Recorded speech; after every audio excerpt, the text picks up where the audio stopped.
We have serious concerns about the rising number of Palestinian civilian deaths and the loss of Israeli lives.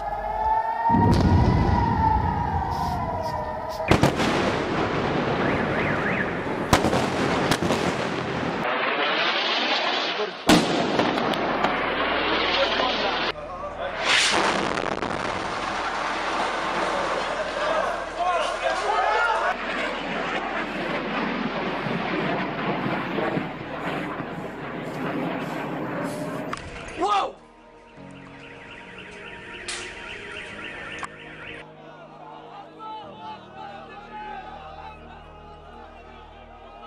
As I've said many times, Israel has a right to defend itself against rocket and tunnel attacks from Hamas. And as a result of its operations, Israel has already done significant damage to Hamas's terrorist infrastructure in Gaza.